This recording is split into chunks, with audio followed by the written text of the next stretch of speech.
laughter is the shortest distance between two people. I mean, that as soon as we laugh with people, we've got instant friends. How do we do that? I mean, think about the things that you can share about yourself. That everybody has something in common.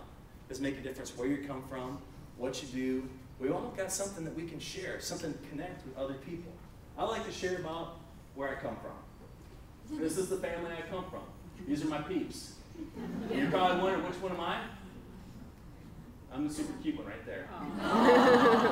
And you probably have different stories about maybe being a younger sibling. About, maybe how you were idolized your brothers and sisters and follow them. You'd go down, your older brother had a paper out in the morning, you ran down the end of this driveway and said, hey, can I go with you? And he said no, because you were in your underwear. Or maybe you got the older brother story about how you used to torture your little brother.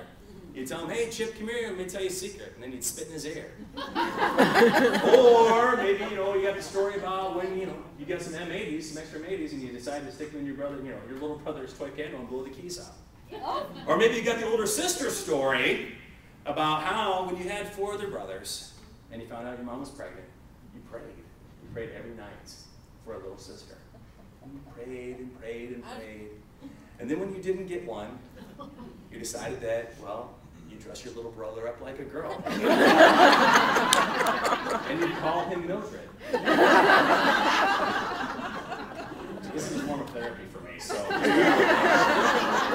Stories. We have stories about where we come from. We have stories where we are now. This is my lovely wife at 21 years. I mean, she just is a funny, funny person. She always, some of the fun in what she does is just that her inability to tell a joke.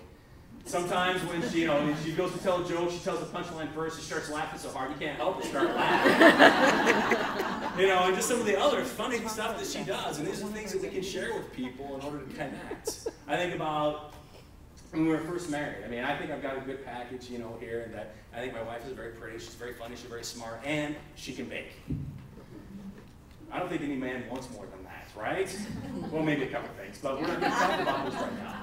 But so, we were married our first 6 months. I went from 165 to 210 pounds in the first 6 months. So I know, and I was all because every time I come home, there was something new that was baked. So I got home one day, and she said, hey, I made you some cookies. And I was like, man, I love cookies. She's like, well, they're still in the oven. So I went over to the oven, I popped it open, and inside the oven on this cookie sheet were 12 broken up archway cookies. And I looked at her like a confused puppy. She starts laughing up. And to this day, 21 years later, when we tell the story, she's still laughing. And 21 years later, I still don't get the joke. These are the things that connect us. These are the things that we can be personable, that we have to share our story, share ourselves, share a laugh, and be personable. Get to know those people. That's how we invest ourselves in other people and help them.